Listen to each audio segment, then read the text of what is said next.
नमस्कार, एक और नए वीडियो में आप सभी का स्वागत है। आज हम कक्षा 8 भूगोल का दूसरा अध्याय उसका मृदा वाला पार्ट पढ़ेंगे, यानी मृदा के बारे में जानकारी प्राप्त करेंगे। मृदा क्या होती है और इसको प्रभावित करने वाले कारक, इसके अलावा मृदा संरक्षण के उपायों के बारे में भी जानेंगे। पृथ्वी के पृष्ठ पर दानेदार कणों के आवरण की पतली परत मृदा कहलाती है। मृदा पृथ्वी की जो ऊपरी सतह है, पृथ्वी का पृष्ठीय भाग यानी जो ऊपरी सतह है, वहां पर दानेदार कण होते हैं। उनकी एक पतला आवरण, दानेदार कणों का एक पतला आवरण है, वो मृदा कहलाता है। उसके नीचे अन्य पदार्थ होते हैं जैसे कि कंकर है, पत्थर है, कठोर चट्टानें आदि होती हैं। और ये जो मृदा है, ये भूमि से निकटता से जुड़ी है, यानी मृदा है वो भूमि की परत है, उससे जुड़ी हुई, निकटता से जुड़ी हुई होती है। इसके अलावा स्थल रूप मृदा के प्रकार को निर्धारित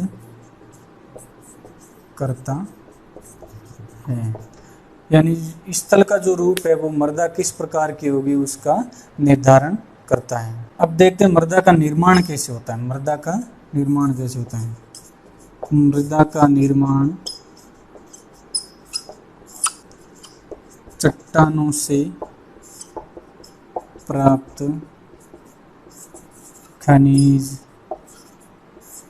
और जैव पदार्थ तथा भूमि पर पाए जाने वाले खनिजों से होता है। और ये जो निर्माण होता है, ये अपक्षयन की प्रक्रिया से होता है। मृदा का निर्माण है वो अपक्षयन की प्रक्रिया से होता है। अब देखते हैं ये अपक्षयन प्रक्रिया क्या है। तापमान परिवर्तन, तुषार क्रिया, पौधों, प्राणियों और मनुष्य के क्रियाकलाप द्वारा अनावृत सेलों का टूटना और क्षय होना। मृदा का निर्माण है, उसमें चट्टानों के खनिज, जैव पदार्थ और भूमि के ऊपर पाए जाने वाले खनिजों से होता है। और ये जो निर्माण होता है अपक्षयन की प्रक्रिया से होता है। तो अपक्षयन की प्रक्रिया क्या होती है? जैसे तापमान परिवर्तन, सर्दी, गर्मी आदि, ज़्यादा ठंड पड़ना और तापमान बढ़ना, इसके कारण भी चट्टानें टूटती हैं। तुषार क्रिया यानी विकिरण की क्रिया, पौधे की पेड़, पत्ती, टहनियों, फूल आदि से भी मृदा का निर्माण होता है। प्राणियों और मनुष्य के क्रियाकलापों द्वारा अनावृत सेलों का टूटना, मनुष्य बहुत सारी गतिविधि करता है जिनसे अनावृत सेलें टूट जाती है, यानी ऊपर वाली सेलें जो किसी आवरण से ढकी नहीं वो सेलें टूट जाती हैं, या फिर क्षय होना यानी अपने आप टूटना। इन सब प्रक्रियाओं से मृदा का निर्माण होता है। आपको यह जानकर हैरानी हो सकती है कि 1 सेंटीमीटर मृदा के निर्माण में सैकड़ों वर्ष लग जाते हैं। यानी मृदा का जो 1 सेंटीमीटर परत है उसको बनने में सैकड़ों वर्ष लग जाते हैं। इसके अलावा खनिज और जैव पदार्थों का मिश्रण है, उचित मिश्रण है, इसको उपजाऊ बनाता है, मिट्टी को उपजाऊ बनाता है। खनिज और जैव ये दोनों उचित मात्रा में अगर मिलते हैं तो वो मृदा उपजाऊ होती है। हमारे देश में जलोढ़, काली, लाल, लेटेराइट, मरुस्थलीय व पर्वतीय आदि प्रकार की मृदाएं पाई जाती हैं। भारत में ज़्यादातर इलाकों में इस प्रकार की मृदा पाई जाती है, जिसमें जलोढ़, काली, लाल, लेटराइट, मरुस्थलीय और पर्वतीय मृदा प्रमुख रूप से हैं। मैं उम्मीद करता हूं कि यहाँ तक का भाग आपको अच्छी तरीके से समझ में आ गया। अगर आपको अच्छी तरीके से समझ में आ गया तो आपके आसपास मिट्टी का कौन सा प्रकार है वो कमेंट बॉक्स में ज़रूर लिखना। अब हम देखते हैं मृदा को प्रभावित करने वाले कारक, यानी मृदा को प्रभावित करने वाले कारक कौन कौन से हैं। सबसे पहले देखते हैं जनक सेल, वो सेल जिससे मृदा का निर्माण हो रहा है, उसका रंग, गठन, यानी किन किन सेलों के मिश्रण से ये बनी है। उस मृदा में कौन कौन से रसायन पदार्थ उपलब्ध हैं। उसके अलावा खनिज, लवण और उनकी मात्रा पारगम्यता को निर्धारित करती है, यानी उस मृदा की पारगम्यता है उसको ये इतनी चीज़ें निर्धारित करती है। जनक सेल, रंग, गठन, रासायनिक गुण, खनिज, मात्रा आदि। उसके अलावा उच्चावच तुंगता और ढाल मृदा के संचय को निर्धारित करते हैं, यानी मृदा का जो संचय यानी उसकी जो परत है वो कितनी होगी, वो उस क्षेत्र के उच्चावच तुंगता और ढाल के आधार पर निर्धारित होती हैं। उसके बाद है वनस्पति जात, यानी सभी प्रकार की वनस्पतियां, प्राणी जात सभी प्रकार के प्राणी, और सूक्ष्म जीव ह्यूमन निर्माण की दर को प्रभावित करते हैं, यानी वनस्पति, प्राणी और सूक्ष्म जीवों इनके जो अवशेष होते हैं उनसे ह्यूमन का निर्माण होता है। तो ये जितनी मात्रा में उपलब्ध होंगे उसी अनुपात में ह्यूमन निर्माण की दर बढ़ेगी या घटेगी।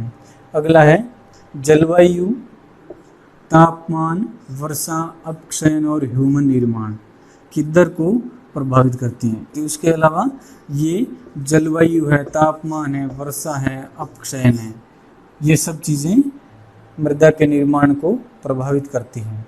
समय मृदा परिच्छेदन की मोटाई को निश्चित करता है, यानी उस मृदा को बनने में कितना समय हुआ है वो उस मृदा की परिच्छेदिका की जो मोटाई है उसको निर्धारित करता है।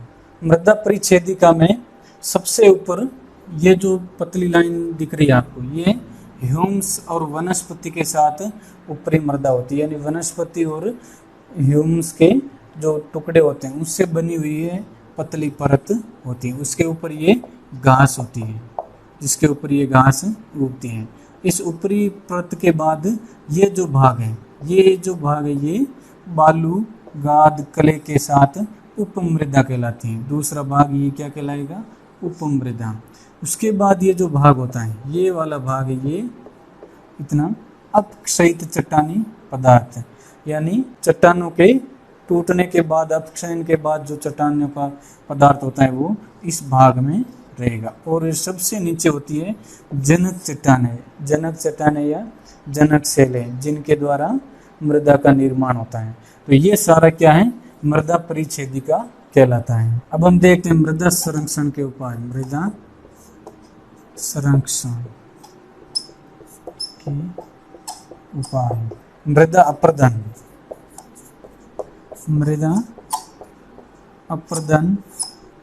व क्षीणता। मृदा अपर्दन व मृदा क्षीणता मृदा संसाधन के लिए दो प्रमुख खतरे हैं। मृदा अपर्दन में तो मिट्टी का ये जो ऊपरी भाग होता है, ह्यूमस और वनस्पति वाली ऊपरी परत होती है, वो नष्ट हो जाती है। उसके बाद क्षीणता, यानी उसकी उपजाऊपन या इसकी गुणवत्ता में कमी आ जाती है, इसको हम मृदा की क्षीणता कहते हैं। ये दोनों चीजें इस संसाधन के लिए खतरा बन गए हैं। मृदा निम्नीकरण की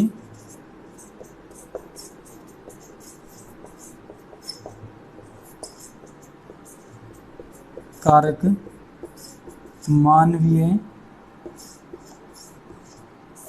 व प्राकृतिक दोनों हो सकते हैं। ये जो मृदा का निम्नीकरण हो रहा है, मृदा को जो खतरा पैदा हो रहा है, उसके दो प्रकार के कारण हो सकते हैं। एक तो मानव द्वारा निर्मित कारण हो सकते हैं, एक प्राकृतिक कारण भी हो सकते हैं। मानवीय कारणों में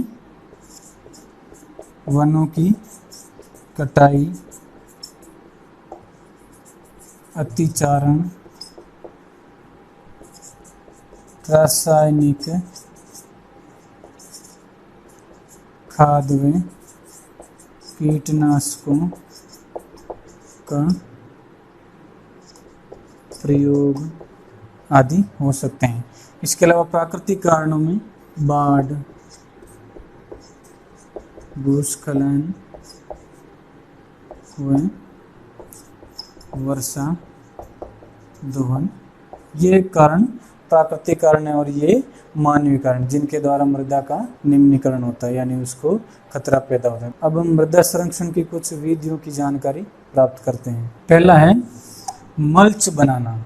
मल्च बनाना यानी जंगली इलाकों, पेड़ पौधों वाले इलाकों में जो अनावृत भूमि होती है, जैसे पेड़ों के बीच में कुछ अनावृत भूमि यानी खुली भूमि होती है, वहाँ पर जैव पदार्थ जैसे परवाल आदि से ढक देना। उस भूमि को हरी परवाल आदि से ढक देंगे, जिसकी सहायता से मृदा की आर्द्रता रुकी रहेगी और उस मिट्टी का उपजाऊपन बना रहेगा और मृदा का संरक्षण होगा। दूसरा है वेदिका फार्म। चौड़े समतल सोपान अथवा वेदिका तीव्र ढालों पर बनाए जाते हैं ताकि सपाट सतह फसल उगाने के काम में ली जा सके। पृष्ठीय प्रवाह व मृदा अपरदन को कम कर सकते हैं। पृष्ठीय प्रवाह यानी ये जो भाग होता है, यहाँ से प्रवाह पानी आदि बारिश के मौसम में चलता रहता है और मृदा अपरदन और मिट्टी भी करती है। पृष्ठीय प्रवाह और मृदा अपरदन दोनों से इसकी सहायता से बचा जा सकता है। तीसरा है समोच्च रेखीय जुताई। यह जुताई एक पहाड़ी के ढाल पर समोच्च रेखाओं के समांतर जुताई ढाल से नीचे बहते